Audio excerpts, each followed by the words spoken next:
Hey, this is Matt. Once again, welcome back to the videos. I know this is a different view, but I was trying to do some other stuff, clean up back there, so I have the chair over here a bit. And while that dries out, fair do some reviews, some requests. So, first off, this is thanks to Arthur. Thank you so much for that. And for those interested in requesting any type of videos, topics, reactions, commentaries, whatever it may be, feel free to send them either directly to my PayPal or join my Patreon. Both links are down below in the info box. And this is Sharktopus from 2010. Now, Sharktopus, this is around the vein where you had Sharknado and all those movies coming out. So Roger Corman produces this. And I forget when Sharknado came out, to be honest. Now that I think about it, did Sharknado come out before or after this? I want to say it was before this. But now the SyFy channel has all these weird, trying to get all these weird, trying to be so bad as good movies. And that's kind of their, in a way, their payday that they hit. Like Sharknado was successful, however you want to feel about it. That's why they got, what, 6 of them or so? 6, 7 of them? And they made like Sharktopus versus this, Baba Baba versus this, Piranhaconda, Mega Piranha, like all this other stuff, where they get some B movie or C movie or D movie actors to put a little bit of name recognition, hire some young, pretty actors and actresses that usually are either barely acting, can act, or they're given such a crappy script that even James Woods would not even be able to save it. Al Pacino would not be able to save it. And have some offhand CGI, try to do some goofy stuff, really try to wink at the audience with the humor. And some people like that, some people don't. For the most part, it's not really something I'm into. Because to me, it's very on the nose and trying to be so bad. And granted, there are B movies I enjoy and that are fun. You know, Maximum Overdrive is a fucking fun movie. It doesn't make a lick of sense. I mean, it's about killer semi-trucks, but that's a movie that I consider sincerely awesome. From AC/DC music soundtrack, to semi-trucks with the face of the Green Goblin on them, to bazooka fun, to kids getting flattened like a pancake by the bulldozer, whatever, the killer vending machines. Went for broke, did it practical, and you got AC/DC. This stuff I did. I know there's an audience for this kind of stuff, just like there's an audience for The Asylum and those kind of movies that you get together with friends and beer and whatever, alcohol of your consumption and assumption and all that stuff, jazz. You have fun with it. I guess it's just, for the most part, these kind of things are not for me, like I just said. It doesn't help that you get the director of Ron Turn 3, 4, and 5, so he's not really the most grade A director. And there's 2 people recognized. One is Eric Roberts, who I do think is a solid actor, but he got put into a lot of bad, terrible movies. I love him in a film called The Ambulance, directed by the late, great Larry Cohen. He did a good job in the first Expendables movie. At least I do like Eric Roberts, but there's a lot of movies he just took for the paycheck. And hey, I remember someone saying, hey, he's a working actor, he likes being on set, so yeah, he'll take work that's not the best, but he loves working. And hey, it's just a shame that he doesn't get a lot of big, prolific movies to star in. Once in a while, like one of the Nolan Batman films, he gets to be a supporting actor in, but, this is an actor that's got a lot of good potential in him, and he should be getting these great big roles, but instead getting shit like this. But anyway. The other guy I recognize is there's a cameraman, and I realize he's the guy who was Jack Black's buddy in Nacho Libre, which I'm a fan of that movie. That's from the director who did Napoleon Dynamite. I am, I am, I am, I am. That's actually one of my favorite Jack Black films. But yeah, the guy was his buddy, his sidekick. He's the cameraman in this. Now, the plot of the film, as if there's much of a plot, Eric Roberts and his daughter, not his actual daughter, but his character's daughter, they work with the government, and there's this shark who's also part octopus that they use for military operations. That's the goal, to be a big military weapon. Of course it is. Of course it is. And the way it's shot at times is very shoddy and very cheap looking. Like the first portions of the movie feel like a handheld bad home movie. Like someone just got a camcorder like this and just kind of on a beach, just holding like this and showing people on the beach and the carnival around stealing shots. That's what it felt like.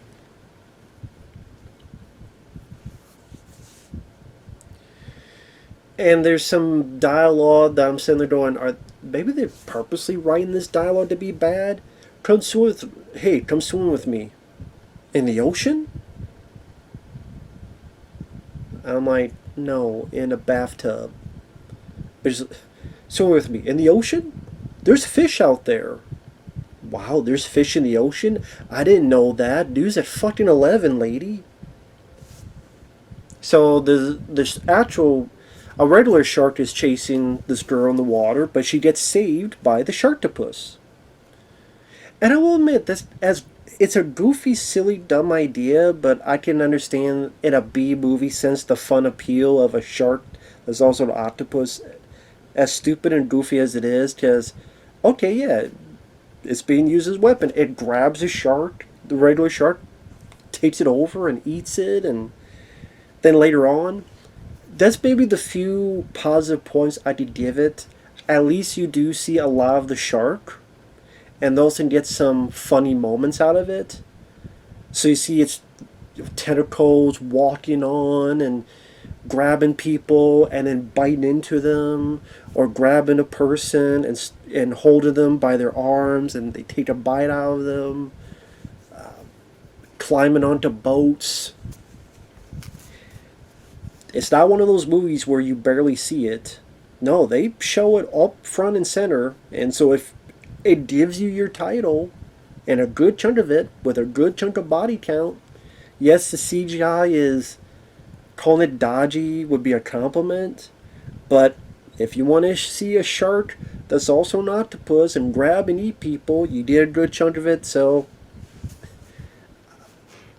And there are moments that they did make me laugh, to be fair. Like there's a woman that is doing bungee jumping, and she comes down, she gets up, and it's a long shot, and the shark comes up and grabs her and eats her.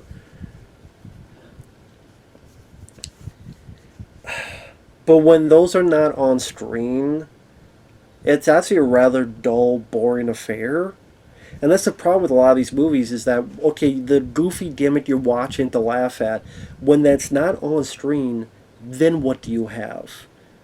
You have, again, shoddy, handheld type of shots. You have piss poor dialogue. You have very boring, dull performances. Eric Roberts looks like he's sleepwalking. He doesn't want. You could tell he doesn't want to be there. He doesn't. He's talking a lot of times monotone, and he's just delivering his dialogue. The two leads, the daughter of Eric Roberts, she's not that great. This other guy, I think his name was Flynn, who used to be with that group and got fired, and now they need his help. Kind of a... I wanted to say wannabe Paul Walker, but that's a disservice to Paul Walker. And to be honest, he doesn't look like Paul Walker, but it's almost as if sometimes he's trying to act like Paul Walker, but any number of those type of actors. Tom Everett Scott from Retro Wolf in Paris. Like those type of actors in that field that... I don't know, I didn't care about this guy. I don't know who this guy is. I don't know what else he's done. But they didn't really make him much of an interesting or unique character. Other characters, you have this female reporter who will do anything for the job, and her cameraman is the guy from Nacho Libre, and there's this witness, and he denies it because he wants to sound crazy, but then he agrees, yes, I did see it. So you have a little bit of that subplot with those three. Once a Blue Moon, the movie goes to this pirate station guy and his lady, and there's a few scenes with them in it. But again, none of the characters are really that interesting or fun. That's why films like Tremors work. Because yes, the monsters are much better effects, done practically. It's a much better directed film. But it's actually better written, it's well written, and the characters actually have charisma, they got personality, they have great dialogue back and forth that make you enjoy the film even without the monster.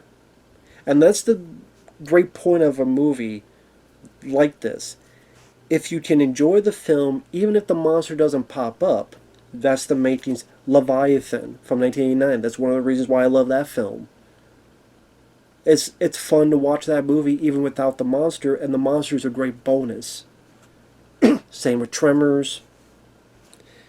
Same with the Blob remake with Kevin Dillon and Shawnee Smith and the sheriff, Jeffrey DeMunn. And then the monster is that great cherry on top. But that's not the case for a lot of these sci-fi SYFY movies. Not at all. And that's one of the big problems with it. Because when it's not on screen, I mean, if you'll laugh and joke and make fun of the shark stuff on screen, because the title alone tells you how goofy and silly it is. But the rest of the film, if it's not charming or if it's not fun to watch, if it becomes rather dull because of its lifeless performances, because of its dull characters, because of its crap dialogue, because it's shot very shoddy, what more? I mean, it's not really a fun time to watch. So again, early on, the Sharktopus saves this girl because it's being controlled by Eric Roberts and the daughter, and this military guy says, well, we want to see what else it could do. That boat, see if it could catch that boat. Because we want to use this to catch, like, drug runners. Now, it's an innocent people. I don't know why the military guy would be like, you know what, sitting on those innocent people. It'd be one of those, we have some trained men. But no, here's two innocent people on a boat. So the military guy is at fault as well. You're the one that put these innocent people in the danger. So the military guy, to be, was just as much or more of a bad guy than Eric Roberts and the girl, but just saying. So instead of, making a test or doing anything else, it's like, no, those two innocent people in the boat, sit the shark on them. Okay. So then what happens is, the shark gets close to the boat, a propeller fucks up the stuff that controls it, it goes crazy and starts killing people. And like I said, at times, I mean, the deaths are silly, and sometimes the way people act when they die, like a tentacle will wrap around someone and go, oh no, not like this. And it's like, okay, well, is the movie trying to purposely be bad? But then some people don't seem like they're in on the joke, and I don't know. Roger Corman himself makes a cameo appearance. There's a bit where there's a girl on a beach with a metal detector and finds, I guess it's like a gold coin. She gets dragged away, and Roger Corman's watching and has a nonchalant look on his face. And I'm like, great acting there, Roger, Mr. Corman. So then he goes up and takes the gold coin, and leaves, and then that's his cameo. I did, it's okay that innocent lady died, at least I get the gold coin. Obviously meant for humor, but whatever. Even that bit I was talking about with the lady bungee jumping, and then she gets eaten, her boyfriend or her husband, whatever, is up top, and there's no reaction from him, no reaction shot, no oh my god, or hey, or whatever the character's name is, Lucy or whatever, Lucy! No, there's no reaction, as if the guy isn't fucking there.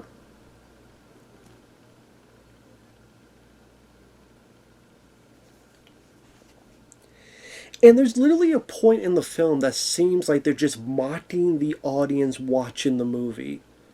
Because there's a bit with the pirate station guy hearing this info about Sharktopus. And okay, yeah, I mean, this, my sidekick here gave me this info. Maybe she's been drinking a bit of the bubbly a bit much. It seems like a movie. And then she goes, I'd watch that. And then he shoots back with, yes, well, but that's because you're easily amused. Literally, it's just shitting on the audience watching, going, yeah, you'd watch this because you're easily amused. As in, what the fuck are you watching this for, you fucking idiot? That's really what the movie did. The movie just literally said, yeah, you'd watch it because you're easily amused. I mean, it literally took a shit on the audience watching it.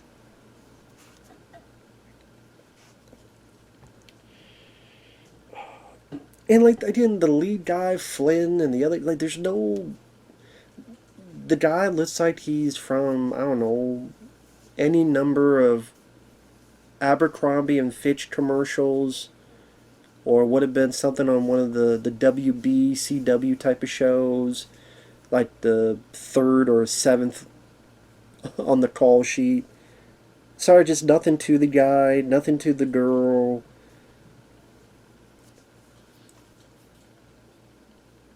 Don't care about their relationship.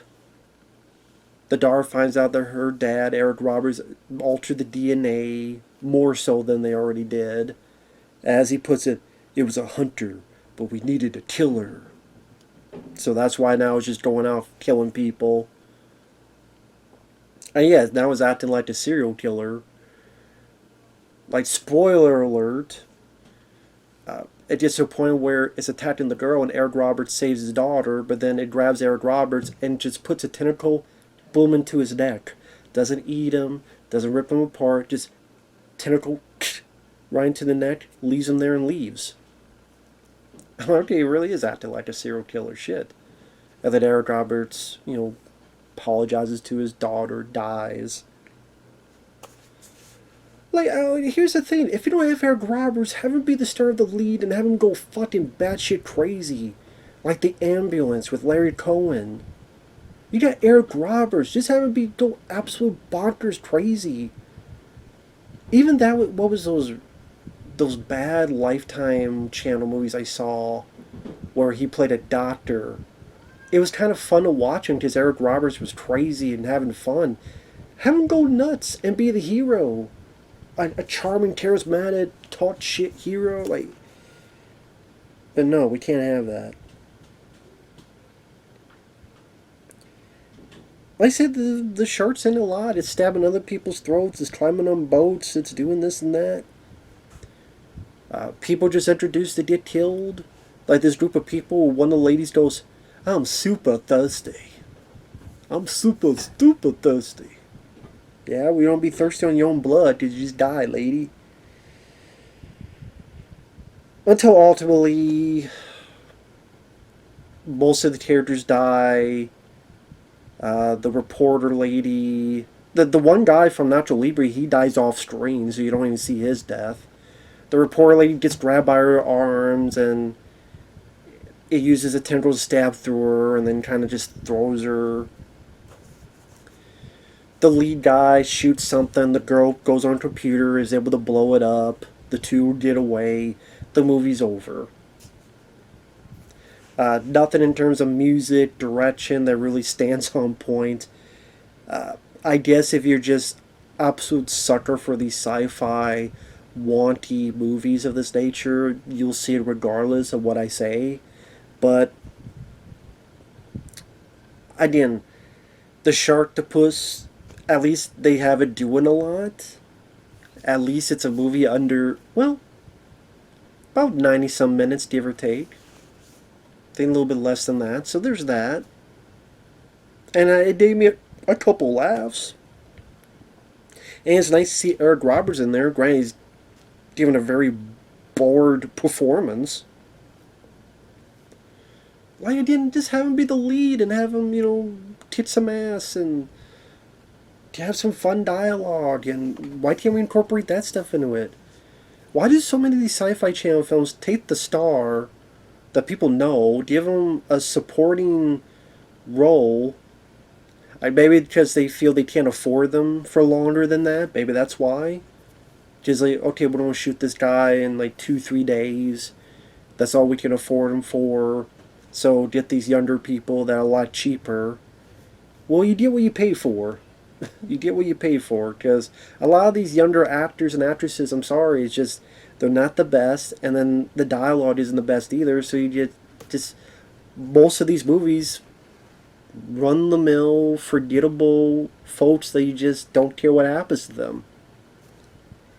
And again, the creature feature films I prefer is Tremors and The Blob and of course The Thing. Even films like The Relic, Deep Rising, Death Machine, Stephen King's Graveyard Shift.